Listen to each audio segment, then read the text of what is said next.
Hi నమస్తే, welcome to my channel Sunny speak. September 1వ తారీఖున అయితే బిగ్ బాస్ సీజన్ 8 తెలుగు రివ్యూ గురించి అయితే చెప్పాలని నేనైతే అనౌన్స్మెంట్ అయితే ఇవ్వడం జరిగింది. ఆ రోజు ఫస్ట్ 1 ఎపిసోడ్ అయితే జరిగింది.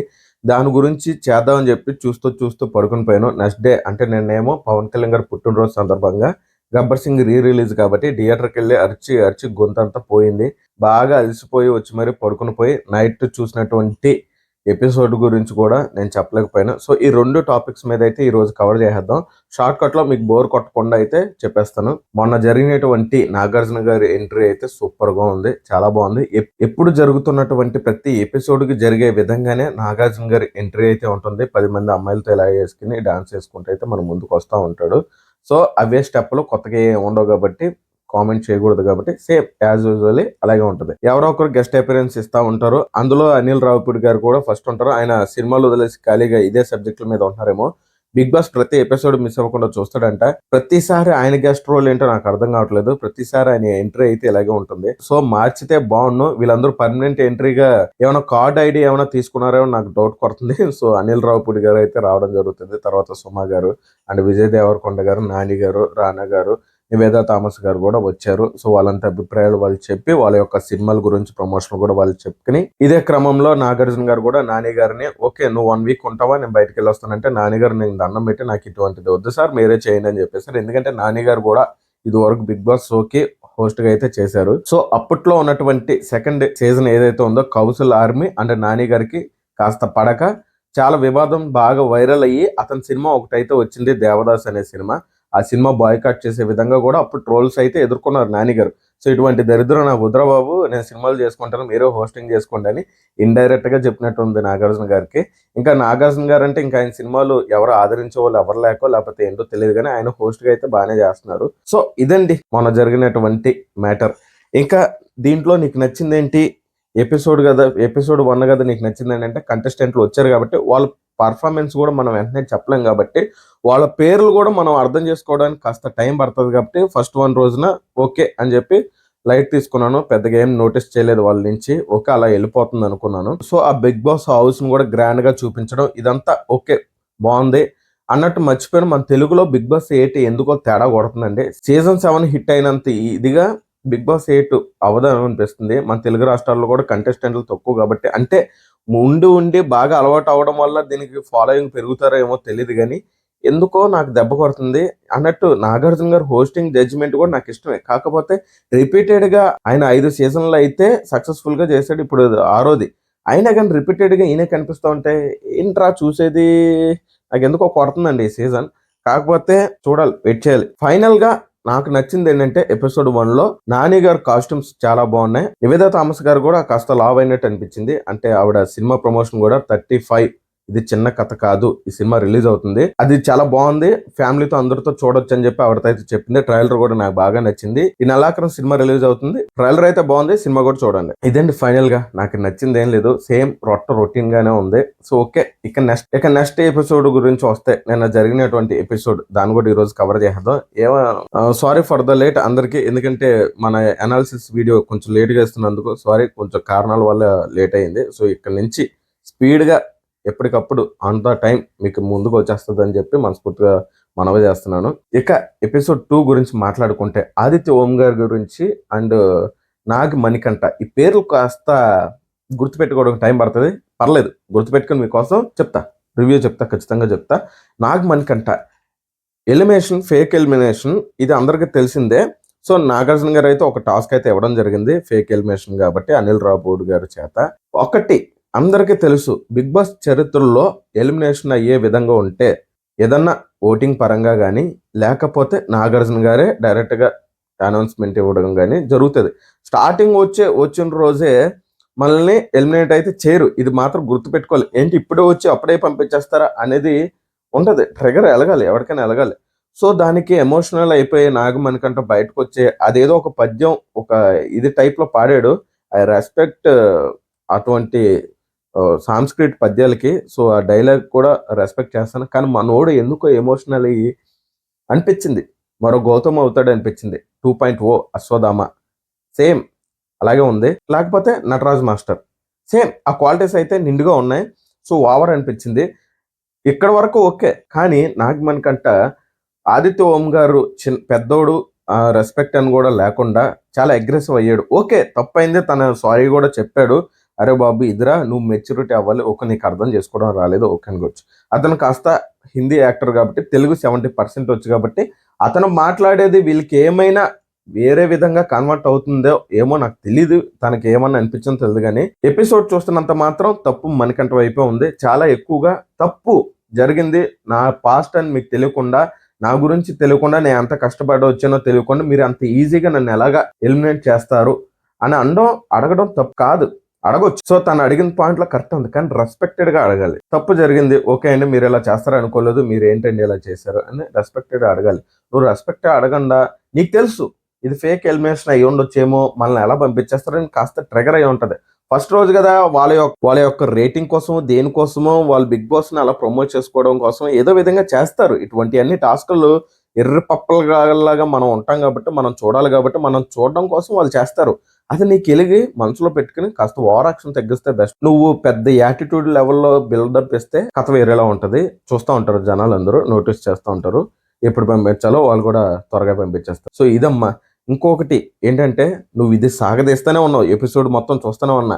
సారీ చెప్పినా మళ్ళీ నిఖిల్ వచ్చి చెప్పినా కానీ, ఎవరు చెప్పినా కానీ పాడిందే పాట కింద పాడుతున్నావు. ఇది కరెక్ట్ కాదు, వదిలే, టాపిక్ వదిలే, అయిపోయింది, ఓవర్, వదిలే. ఇప్పుడు ఎలా ఉండాలని కోరుకో. నువ్వేంటంటే కష్టపడి వచ్చాం, బిగ్ బాస్ లో కెమెరా ముందు మనం ఎక్కువ హైలైట్ అవుతాం, ప్రజలందరూ చూస్తారనే టాపిక్ తో నువ్వు ఎక్కువ ఓవరాక్షన్ చేస్తున్నావు. సో అది చెయ్యకు. కెమెరా ముందు ప్రతి ఒక్కరూ షో అవ్వాలని కోరుకుంటారు. 40 నిమిషాలు 50 నిమిషాలు ఉన్న ఏవీలో నువ్వు కనీసం ఒక 10 నిమిషాలు కనిపించడం తప్పలేదు, అలా కోరుకోవడం తప్పలేదు. కానీ నిజాయితీగా అడిగింది ఏదో కరెక్ట్గా అడిగి అయిపోయిందని అక్కడితో వదిలేసి పాయింట్ ఎప్పుడైతే రేజ్ అవుతుందో అప్పుడు అడుగు. అంతేగాని ప్రతిదానికి ఏంటర్ ఇది చిన్నపిల్లలు కొట్టుకున్నట్టు, ఇది కరెక్ట్ కాదు. నీ గురించి పక్కన పెట్టే. నెక్స్ట్ ఆదిత్య ఓం గారు కూడా, ఆయన కూడా చాలా వరకు సారీ చెప్పాలని ప్రయత్నించాడు. సో అతను అర్థం చేసుకుపోవడం అనేది దురదృష్టకరం. నెక్స్ట్ ఆదిత్య ఓం గారు కూడా ప్రవర్తన కూడా ఎలా ఉండబోతుందో మనం నెక్స్ట్ రానున్న ఎపిసోడ్లో అయితే చూస్తాం. ప్రత్యేకంగా చెప్పాలంటే నేను ఎవ్వరికి ఫేవరబుల్గా మాట్లాడతలేదు. అసలు బిగ్ బాస్లోకి వెళ్ళిన ప్రతి ఒక్కరూ పైకి అలా ఉంటారు. ఒక్కొక్కరు క్యారెక్టర్ రాను ముందు పడుతూ ఉంటుంది. మనం ఎవ్వరు ఆ పలానా విన్ అవుతారని చెప్పి జడ్జిమెంట్ ఇవ్వలేను. ఎందుకంటే విన్ అయ్యే క్యారెక్టర్లు కాకుండా నాకు నచ్చింది ఎవరైనా సరే నేను వాళ్ళ గురించి మాట్లాడతా. నెక్స్ట్ వ్యక్తి వచ్చి నిఖిల్ అండి. నిఖిల్ గారు కూడా ప్రాబ్లం బాగా సాల్వ్ చేద్దాం అని చెప్పి బాగానే చెప్తున్నారు. అరే పెద్ద అయినా కదరా, అతని ఏజ్కి రెస్పెక్ట్ ఇవ్వు, వదిలే, కామ్ డౌన్, ఈ టాపిక్ ఇక్కడితో వదిలే అని చెప్పేసి మణికంఠకు కూడా చెప్పడం జరిగింది. ఓకే, బాగానే ఉంది, సిచ్యువేషన్ బాగా గొడవ లేకుండా హ్యాండిల్ చేయాలని చెప్పి ఒక పెద్ద క్యారెక్టర్లో అయితే ఆయన తీసుకోవడం జరుగుతుంది. ఓకే, ఇక్కడ వరకు బాగానే ఉంది. కానీ వినేవాడికి ఒకసారి చెప్తే చాలు, వినలేనోడికి వాడి దగ్గరికి వెళ్ళి అంతా చెప్పాల్సిన అవసరం లేదు. సో నువ్వు కూడా ఎందుకో నాకు కొడుతుంది, నిన్ను కూడా మంచిగా ప్రూవ్ చేసుకోవాలని నువ్వు ప్రయత్నిస్తున్నావేమో అనిపిస్తుంది. అదే సేమ్ టైం, అరే నువ్వు సింపతి కోసం చూస్తున్నావా అని మణికంఠ నువ్వు అడిగితే మణికంఠ కూడా ఒక రిప్లై ఇచ్చాడు. నేను సింపతి కోసం చూడట్లేదు, నువ్వు కూడా సింపతి కోసం చూస్తున్నావో అని నేను అనిపిస్తుంది. ఎందుకంటే అక్కడ టాపిక్ అయిపోయింది, ఈ టాపిక్ని మళ్ళీ రేస్ చేసి మళ్ళీ నా దగ్గరకు వచ్చి రిపీటెడ్గా మాట్లాడుతున్నావు అంటే నువ్వు మంచి అని సింపతి పొందాలని చెప్పి నువ్వు అనుకుంటున్నావా అని గుడ్ క్వశ్చన్ అడిగాడు. రైట్, ఇది బాగా అడిగాడు, పాయింట్ అయితే కరెక్ట్గా ఎత్తుకున్నాడు. నాకు అదే అనిపించిందండి. ఎందుకంటే ప్రతి గొడవలోనూ ఒకసారి వాయిస్ రేస్ చేస్తే చాలు, ప్రత్యేకించి వాళ్ళ దగ్గరికి వెళ్ళి శుక్రభారతం చెప్పడం, శ్రీకృష్ణ భగవద్గీత చెప్పడం అవసరం లేదు. సో వదిలేయడమే బెస్ట్ అలాంటి వాళ్ళని. నాకు ఇక్కడ కామెడీ ఏమనిపించింది అంటే, వీళ్ళిద్దరు ఇక్కడ అందరూ డిస్కషన్ చేసుకుంటుంటే విష్ణుప్రియ పక్కనేమో డ్యాన్స్ చేస్తుంది. నాకెందుకు సావండి ఎదవలారా అన్నట్టు డ్యాన్స్ చేస్తుంది. సో ఇది నాకు బాగా అనిపించింది. తన పర్ఫార్మెన్స్ ఏం లేనప్పటికీ ఇటువంటి సిచ్యువేషన్లో నాకు సంబంధం లేదు అనుకోవడం ఓకే, మంచిదే. ఎందుకంటే అనవసరమైన సందర్భాల్లో ఇన్వాల్వ్ అవ్వకపోవడం చాలా మంచిదని ఆవిడ సింబాలిక్ గా చూపించింది. ఇదైతే నాకు చాలా ఫన్నీగా అనిపించింది. చీఫ్ అనే ఒక నేమ్ అయితే తీసుకొచ్చారు. చీఫ్ అంట, వాళ్ళకి సంబంధించి ఒక ఫుడ్ అయితే రేషన్ కూడా వచ్చింది. ఇదంతా బాగానే సర్దుకున్నారు, బాగానే ఉంది. ఇందులో ఫుడ్ తో ఒక సరదాగా ఒక గేమ్ అయితే ఆడుకున్నారండి. బత్తాయి ఆరెంజ్ కాయలతో గేమ్ ఆడుకున్నారు. అందులో సోనియా కూడా బాగా క్వశ్చన్ చేసింది, అరే మీరు ఫుడ్తో ఇలా గేమ్లు ఆడుకుంటున్నారో ఇది నిలిపేసి డస్ట్బిన్లో పడేస్తారు, తర్వాత ఎవరు తినరు, ఎందుకు అలా చేస్తున్నారు, ఇది కరెక్ట్ కాదని ఆవిడ వాయిస్ రేస్ చేసింది. కరెక్టే, మంచిదే, మంచి పాయింట్ ఎత్తుకుంది. తర్వాత దీనికి రిప్లై ఇస్తూ శేఖర్ భాష కూడా చాలా అనవసరమైన మ్యాటర్లు కాస్త మాట్లాడాడు. అది ఎక్కడికి వెళ్ళింది, ఇది నాకు ఎందుకు ఎపిసోడ్కి సంబంధం లేనటువంటి ఫ్రాంక్ మూమెంట్లో అయితే నాకు అనిపించింది. సోనియా గారు కూడా మంచి టాపిక్ అయితే ఎత్తుకున్నారు. కాకపోతే ఈవిడలో కూడా చాలా కన్నింగ్ క్వాలిటీస్ అయితే చాలా ఉన్నాయి. సో ఇదంతా అయిపోయింది. చీఫ్ గా ఎవరిని ఎంచుకోవాలని చెప్పి కొంతమందిని సెలెక్ట్ చేసుకున్నారు. వాళ్ళకి ఒక గేమ్ అయితే పర్ఫామ్ చేశారు. అది బేబక్క, నైని అండ్ శేఖర్ భాష, నవీన్ అండ్ వీళ్ళందరికీ ఒక టాస్క్ పెట్టి, ఇదేం టాస్క్ రా బాబు, బిగ్ బాస్ నువ్వు తీసుకెళ్లి వాళ్ళని బతికించాలనుకుంటున్నావు, చంపాలనుకుంటున్నావు, నాకు అర్థం కావట్లేదు. చాలా క్రిటికల్ గా అయితే ఉంది. అది అయితే నాకు అనిపించింది. నీకు ఎక్కడి నుంచి వస్తున్నాయి ఇటువంటి ఐడియాలన్నీ, గేమ్ టాస్క్లన్నీ నాకు అనిపించింది. సో ఆ గేమ్ లో ఎవరైతే ఏ కలర్ అయితే వస్తుందో ఆ కలర్ ని కట్ చేస్తే ఆ థ్రెడ్ ని వాళ్ళు కింద పడిపోతే, ఎవరైతే ఫీట్ అయితే కింద టచ్ చేస్తారో వాళ్ళు అవుట్, ఫైనల్ గా ఎవరైతే మిగులుతారో వాళ్ళు విన్ అవుతారు అని చెప్పేసి అయితే దీనికి సంచాలకుగా అభయన్ అయితే పెట్టడం జరిగింది. సో ఫస్ట్ బేబక్క, ఆవిడ ఓవర్ వెయిట్, ఆవిడ నుంచి మనం ఎక్స్పెక్ట్ చేయకూడదు కాబట్టి ఆవిడ అవుట్ అయిపోయింది. తర్వాత మిగతా వాళ్ళందరూ అవుట్ అయిపోయారు. తర్వాత గట్టి పోటీ ఇచ్చినప్పటికీ నైనిక కూడా అవుట్ అయిపోయి ఈ ఎపిసోడ్ లో నిఖిల్ అయితే విన్ అయ్యాడు.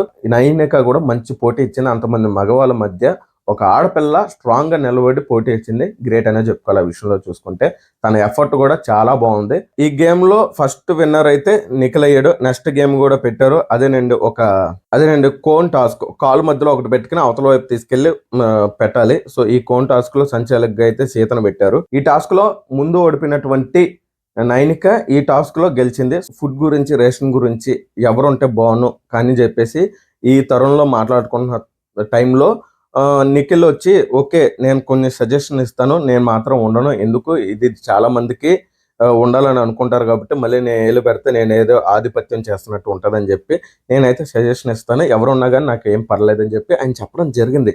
దీనికి సోనియా కూడా తనకు సపోర్ట్ చేస్తూ, ఓకే నిఖిల్ ఇన్ని చెప్తున్నాడు కదా, నిఖిల్నే పెట్టేద్దాం, నిఖిల్ ఉంటే ఇంకేంటి, మనం ఎటువంటి ఈగోలుగా పోకుండా మనం ఇలాంటి ఇతనే పెట్టేస్తే బాగుంది అనిపించింది. దీనికి స్పందించినటువంటి మిగతా వాళ్ళు కూడా పెట్టడం అంటే ఓకే, మాకు ఈగోలు ఉన్నాయని చెప్పి నువ్వు మాత్రం అనుకో, ఈగోలు ఎవ్వడికి లేవు, ఇక్కడ అందరూ సమానమే అని చెప్పేసి అలా ఫైట్ చేసుకున్నారు. ఇందులో ఫస్ట్ జరిగినటువంటి టాస్క్ లో ఆ థ్రెడ్ అయితే తెగింది. ఆ టాస్క్ లో శేఖర్ భాష థర్డ్ మెంబర్స్ ఉన్నప్పుడు బాగా ప్రెస్ చేసి ఊపాడు. ఎవరైనా కింద పడితే కాలు ఊపితే చాలని చెప్పి అలా చాలా మంది 2-3 కాలు అయితే కింద ఫీట్ చేశారు. ఇది నవీన్ కూడా, నేను కూడా ఊపుంటే బాగున్ను, నేను కూడా విన్ అయ్యేవానేమో, మిగతా వాళ్ళు పడిపోయి ఉంటారా అని. ఇప్పుడు వద్దులేమ్మా, నెక్స్ట్ ఊపుకొని ఇది ఇప్పుడు ఒప్పుకో. ఇదండి షార్ట్ కట్ లో నేను చూసినటువంటి నా యొక్క అభిప్రాయం. మీకు ఏం నచ్చిందో నేనైతే ఒకటి చెప్తానండి, నేను ఎవ్వడికి సపోర్ట్ చేయను. ప్రతి ఒక్కడు ఎవరినాడు చూపించుకోవడానికి అయితే ప్రయత్నిస్తున్నాడు. రాను ముందు అయితే పడుతుంది. అప్పుడు మనకి ఎవడైనా మంచిది అనిపిస్తే మాట్లాడతాం. నెక్స్ట్ ఇంకోటి, ఎవడైనా తేడా చేస్తున్నాడు అంటే ఎవడ పరంగా అయినా సరే నేనైతే ఖచ్చితంగా నాకు అనిపించింది చెప్తా. అది కాస్త ఇప్పుడు పద్ధతిగా చెప్పాను కాబట్టి ఇంకా వైలెంట్ గా చెప్పే రోజులు కూడా వస్తాయని చెప్తున్నాను. ఇది ఎందుకో Naga Manikanta Nataraj master be like అవుతాడు ఖచ్చితంగా. ఆదిత్య ఓం గారు మన శివన్న పాత్ర ఏమన్నా తీసుకుంటాడా, ఆ విధంగా ఆలోచిస్తున్నాడా నాకైతే అనిపించింది. నిఖిల్ మాత్రం ఖచ్చితంగా అర్జున్ అవుతాడు. అటువంటి సిచ్యువేషన్ ఎవరు ఇచ్చే విధంగా లేరు. రాను వస్తే మాత్రం శేఖర్ భాష ఫైర్ అయిపోతాడని నాకు అనిపిస్తుంది. సో శేఖర్ భాష గాని ఫైర్ అయితే బిగ్ బాస్ రేటింగ్ ఎక్కడికో వెళ్ళిపోతుంది. సో దానికోసం అయితే వెయిట్ చేసే వాళ్ళు ఎంతమంది ఉన్నారో కింద కామెంట్ చేయండి. ఇది నెక్స్ట్ ఎపిసోడ్ గురించి వస్తాను. చాలా సింపుల్ గా అయితే తక్కువగా చెప్పేశాను. అరిచి నేను గబ్బర్ సింగ్ రిలీజ్ లో గొంతు కూడా పోయింది. సో చెప్పే విధంగా సపోర్ట్ కూడా ఇవ్వట్లేదు నా గొంతు. సో అందుకని నెక్స్ట్ ఎపిసోడ్ బాగా క్లియర్గా ఏ పాయింట్ కూడా మిస్ అవ్వకుండా ప్రతిదీ చెప్తాను. అప్పటి వరకు మన ఛానల్ సబ్స్క్రైబ్ చేసుకోండి. ప్రతి ఒక్కరు సపోర్ట్ చేయండి. ఓకేనా, మరి ఉంటా. జై హింద్.